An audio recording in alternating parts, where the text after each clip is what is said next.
아브라함이 죽은 후에 하나님이 그 아들 이삭에게 복을 주셨고, 이삭은 브엘라헬 근처에 거했더라. 사라의 여종 애굽인 하갈이 아브라함에게 낳은 아들 이스마엘의 후예는 이러하고, 그래서 하나님께서는 또 서자에게도 축복을 주었어요. 아브라함을 축복해 주었으니까 아브라함이 낳은 서자, 즉 하갈에게서 낳은 이스마엘 자손에게도 축복을 주어서 12방백이 태어나게 했는데 그 이름들이 여기에 기록되어 있는 것입니다. 사라의 여종 애굽인 후예는 이러하고, 이스마엘의 아들들의 이름은 그 이름과 그 세대로 이와 같으니, 이스마엘의 장자는 느바요시요, 그 다음은 게달과 압부엘과 밉삽과 미스마와 두마와 마사와 하닷과 데마와 여둘과 나비스와 게드마니, 이들은 이스마엘의 아들들이여 그 촌과 부락대로 된 이름이며 그 족속대로 12방백이었더라.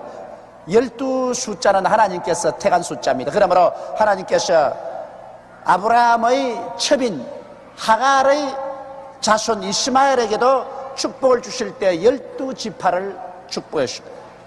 이삭의 후손으로서 야곱도 이스라엘 12지파를 낳은 것입니다. 12수는 하나님께서 축복해 주신 태간 숫자인 것입니다.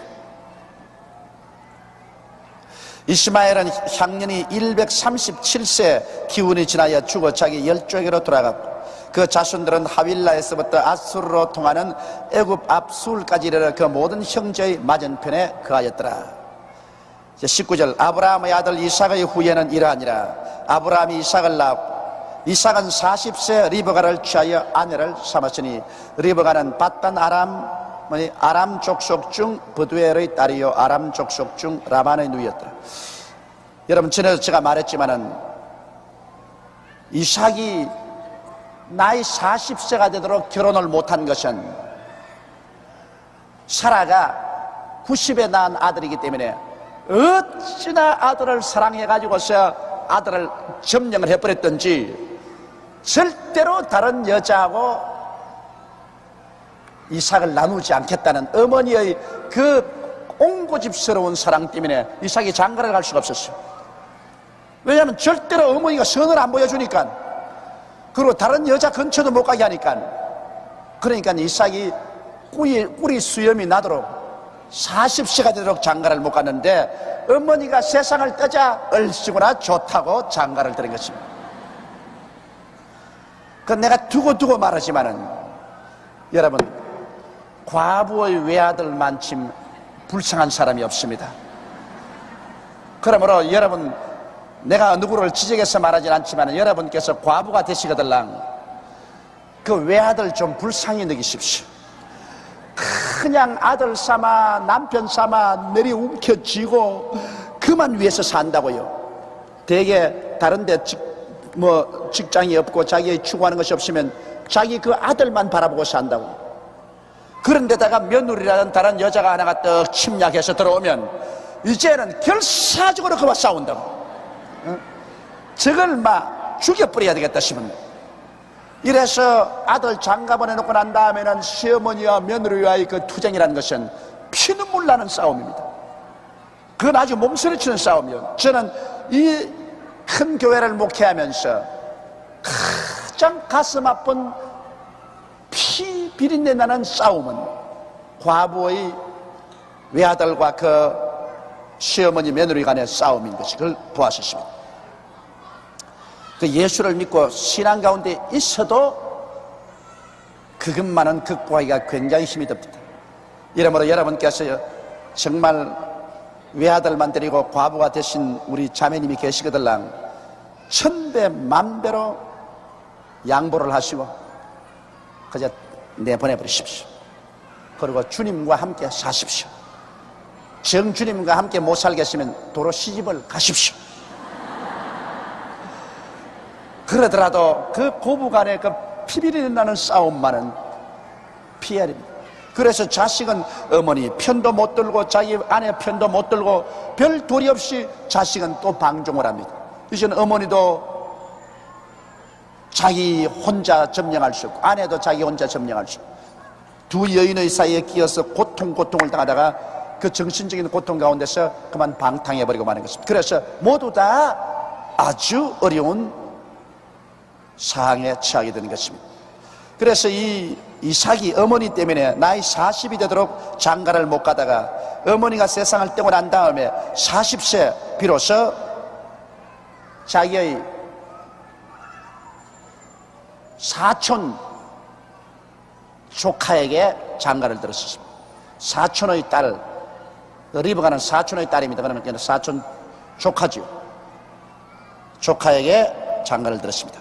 이삭이 그 아내가 잉태하지 못함으로 그를 위하여 여호와께 간구하며 여호와께서 그 간구를 들으셨으므로 그 아내 리브가가 잉태하였더라. 성경에 보면은 아기를 못 낳는 부부가 많이 있어요. 그런데 하나님께 간절히 기도하면 하나님께서 그들의 기도를 들으시고 어린 아기를 낳게 해준 경우가 굉장히 많습니다. 저도 저희 목회 가운데서 어린 아기를 의학적으로는 도저히 못 낳는다고 선고된 사람들을 위해서 간절히 안수 기도해주고 난 다음 하나님께서 어린 아기를 얻게 하신 경우가 한두 번이 아닙니다. 그러므로 하나님께서는 잉태치 못한 여인으로 아기의 어머니가 되게 하신다는 시편 기자의 말씀대로 오늘날 또 기도를 응답하셔서 하나님께 구하면 하나님께서 자녀를 주십니다. 자녀를 얻지 못하시는 분은 낙심하지 마십시오. 오늘 또 어떤 우리 자매님 한 분이 결혼한 지 10년 동안 자녀가 없어서 고민을 하고 계시기에 저를 찾아오라 그랬습니다. 내가 안수를 하고 기도를 해줄 테니까 하나님의 성령의 능력으로 반드시 불임의 병을 고치시고 하나님께서 자녀를 얻도록 해주시는 것입니다. 이래서 리브가가 어린 아기를 낳지 못함으로 이삭이 마음의 결정을 하고 시간을 정해서 하나님께 간절히 기도했습니다. 그러자 하나님께서 응답하여서 리브가가 잉태하게 됐습니다. 아이들이 그의 태 속에서 서로 싸우는지라 그가 가로되 이 같으면 내가 어찌할까 하고 가서 여호와께 묻자온데 그런데 리브가가 첫 아기를 잉태를 했는데 쌍둥이를 잉태했어요. 그 쌍둥이를 잉태시키는 배가 아주 남산만한데 뱃속에서 자꾸 두 놈이 싸우니까 그거 참 기가 막힌 일인 것입니다.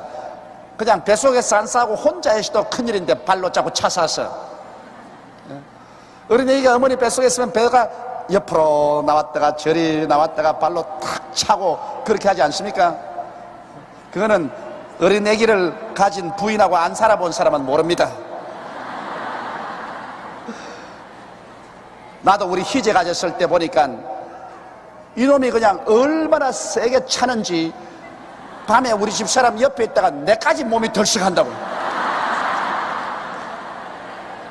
그냥 발로가 그냥 탁 차버리거든. 그러니까 자다가 깜짝깜짝 놀라.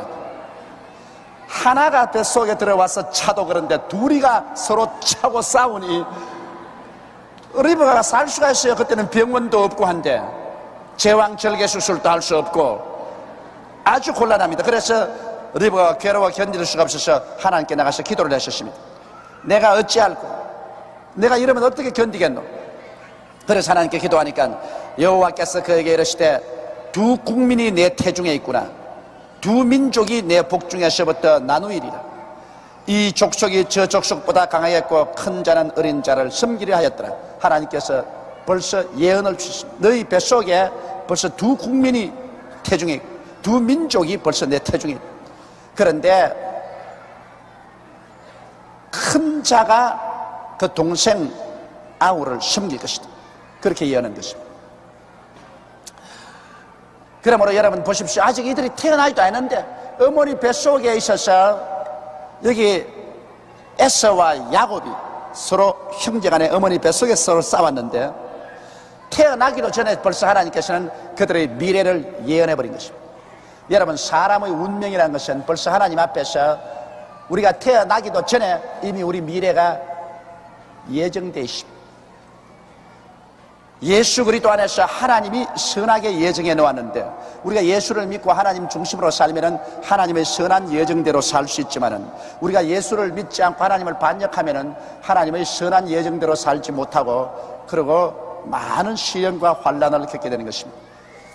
하나님께서는 우리 모든 사람들을 위해서 이미 예정해 놓았는데 그 성격을 봐서 벌써 예정이 되어 있습니다. 사람은 그 마음에 성격이 차분한 사람이 있는가 하면 성격이 활발한 사람이 있고 이해심이 많은 사람인가 하면 이해심이 좁은 사람이 있고 이 성격이 여러 가지 우리의 운명에 닥쳐오는 것에 이것이냐 저것이냐 선택에 절대적인 영향력을 미치는 것입니다.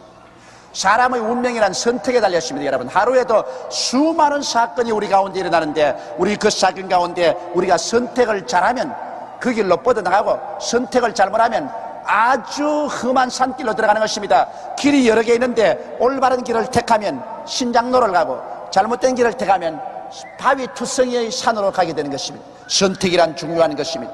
그런데 그 선택을 누가 하느냐? 성격을 따라서 하게 되는 것입니다. 성격이 우리 운명을 결정하는 데 굉장한 중요한 역할을 하게 되는 것입니다.